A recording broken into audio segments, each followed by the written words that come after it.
Assalamualaikum my dear students, welcome to studyhigh.pk and subscribe keeping contact for more videos and update। इससे पहले हमने MD के logical reasoning में 7 exercises complete कर चुके हैं। आज हम 8 पे जाएंगे। क्रिटिकल थिंकिंग के ऊपर हमने ऑलरेडी बात की है। इसके अलावा नंबर सीरीज़, लेटर सीरीज़, ये तमाम चीज़ें हैं। तो काज एंड इफ़ेक्ट और लॉजिकल डिडक्शंस इस तरह के दो इजी रहते थे, उनको भी हम एक दो वीडियो में सॉल्व करके उसके बाद चंद डिफ़िकल्ट MCQs की प्रैक्टिस करेंगे।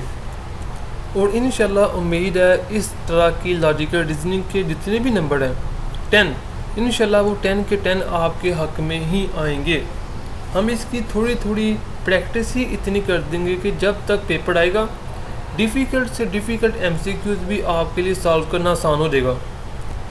आज जो सी हम टाइप डिस्कस करने जा रहे हैं ये काज एंड इफ़ेक्ट से थोड़ी सी रिलेटेड है, लेकिन ये बहुत ही आसान है। तो इसको हम जल्दी जल्दी इसके काफ़ी ज़्यादा MCQ सॉल्व करते हैं। डिफ़िकल्टी की तरफ हम बाद में जाएंगे, कम से कम आपको बेसिक तो पता हो ना। तो वीडियो को आपने लाइक कर दें, अगर आप न्यू हैं तो चैनल को सब्सक्राइब कर दें for more videos updates etc। Question number 1, aircraft is to air as hovercraft is to surface, vacuum, stream, space. ये क्योंकि बहुत ही इजी है और 10-15 MCQs में एक साथ आपको सॉल्व करवा दूंगा, इसलिए वीडियो को रोक के बार बार अपना टाइम ज़ाया ना करें, बस सिंपली देखते रहें। आपको मेरा जवाब देने से पहले खुद ही पता लग जाएगा। सो एयरक्राफ्ट एयर के अंदर चलते हैं, जबकि होवरक्राफ्ट जोन से सरफेस के ऊपर चलता है, तो इसलिए ये एयर क्यून मशीन भी कहते हैं होवरक्राफ्ट को, जैसे वाटर के ऊपर चलने के लिए। सर्च करेंगे, जिनको पता है उनको समझ है कि वाकई होवरक्राफ्ट का क्या काम है, कहाँ पे चलता है, कैसे चलता है। सो एयरक्राफ्ट और होवरक्राफ्ट में क्या रिलेशन है? Surface. House is to human, ज़ाहिर बात है हाउस के अंदर ह्यूमन रहते हैं, जैसे नेस्ट के अंदर बर्ड्स ही रहेंगे। Water is to flow, water का काम है फ्लो करना। एयर इज़ टू ब्लो, ज़ाहिर बात है एयर ड्राइव, कैरी, रेज नहीं बल्कि blow. Train is to track, अब ट्रेन और ट्रैक का रिलेशन आपस में दिखाया हुआ है। यानी ट्रैक होगा तो उसके ऊपर ट्रेन चलेगी। तो कार को जंगल की ज़रूरत नहीं है, ऑयल, व्हील्स, लेकिन जो रिलेशन इस क्वेश्चन में पूछा है ट्रेन को भी फ्यूल और की ज़रूरत होती है, ट्रेन के साथ भी व्हील होते हैं। लेकिन क्वेश्चन में जो उसने कहा है ट्रेन और ट्रैक, तो कार और रोड।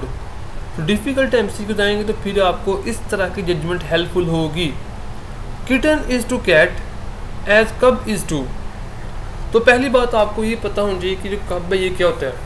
जो कार्निवोरस एनिमल्स होती हैं, गोश्तखोर, लाइन, फॉक्स, जो उनका न्यू बोर्न होता है छोटा, उसको हम कहते हैं कि कब। जबकि मंकी, गोट को ये कार्निवोरस तो नहीं है। लिपर्ड ये एक गोश्तखोर कार्निवोरस एनिमल है। तो kitten is to cat, cub is to leopard. Pension is to retirement age pay is to old age, employment, development, hard work. तो जो सी पेंशन है वो कब मिलती है? रिटायरमेंट होने के बाद। सो ये रिलेशन है पेंशन और रिटायरमेंट का। सेम वही रिलेशन हमने फाइंड करना है पे का और नेक्स्ट का। ज़ाहिर बात है ओल्ड एज, काफ़ी लोग ओल्ड होती हैं लेकिन उनको पे तो नहीं आती। डेवलपमेंट का भी पे से ताल्लुक़ नहीं है, डेवलप हो जाना ना होना। हार्ड वर्क, डिफरेंट टाइप के हार्ड वर्क हैं, कुछ हार्ड वर्क पे करती हैं, कुछ सालों बाद पे करते नहीं करते। सो बेस्ट रिलेशन है जब एम्प्लॉय आप हो जाएंगे, एम्प्लॉयमेंट, ये डेफिनेटली आपको पे करेगी। So B is our correct option. Neck is to head as foot is to legs, neck के ऊपर हेड और फुट के ऊपर legs. What is the sum of, खुद ही सॉल्व कर ले इसका, तो 15 आता है। सो आज बहुत ही आसान है, लेकिन मैं बेसिक बता रहा हूँ कि इस तरह के MCQ आते हैं। फिर इसकी तरफ डिफ़िकल्टी की तरफ जाएंगे ताकि वो स्टूडेंट जो कि नॉर्मल हैं वो भी हमारे साथ चल सकें।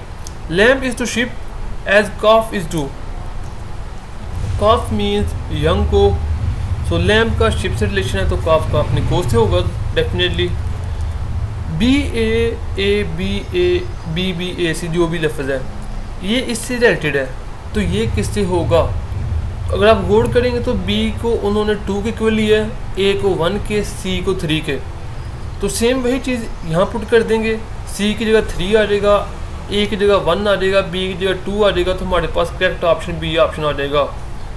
If botany is to birds then zoology is to zoo, flowers, teachers.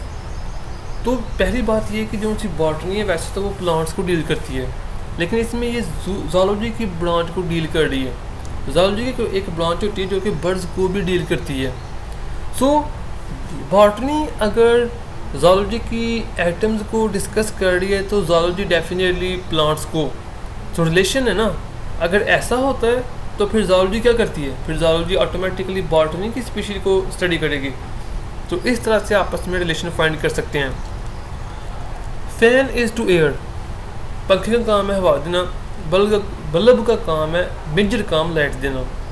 हम बल्ब लगाते हैं, कुछ 100 वाट का बल्ब हो तो थोड़ी सी उसकी डिग्री हीट भी होती है, इलेक्ट्रिसिटी से वो चलता है, ग्लास से वो बना होता है, लेकिन फ़ैन भी इलेक्ट्रिसिटी से चलता है, ये भी बना होता है। तो जब अगर कोई फ़ैन ऐसे होते हैं जो चलते हैं काफ़ी देर, तो उसको भी आप टच करेंगे तो वहाँ भी उसके इर्द गिर्द थोड़ी हीट होती है जो अच्छी क्वालिटी के नहीं होते। तो जो मेजर फंक्शन है फ़ैन का वो एयर देना है, बल्ब का काम है लाइट देना।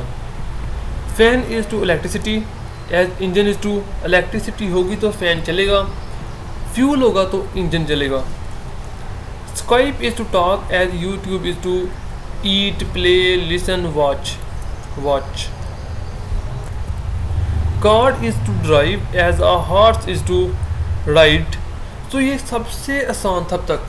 क्रिटिकल थिंकिंग में तलबा ने कहा कि प्रॉब्लम आ रही है, उसकी हमने मज़ीद एक्सरसाइज भी सॉल्व की, अवेलेबल हैं। इसके अलावा दूसरी चीज़ों को भी सॉल्व किया। तो ये एक बेसिक था कॉज एंड इफेक्ट का, तो इसको मैंने 5-10 मिनट में अप्रॉक्सीमेटली डिस्कस कर दिया।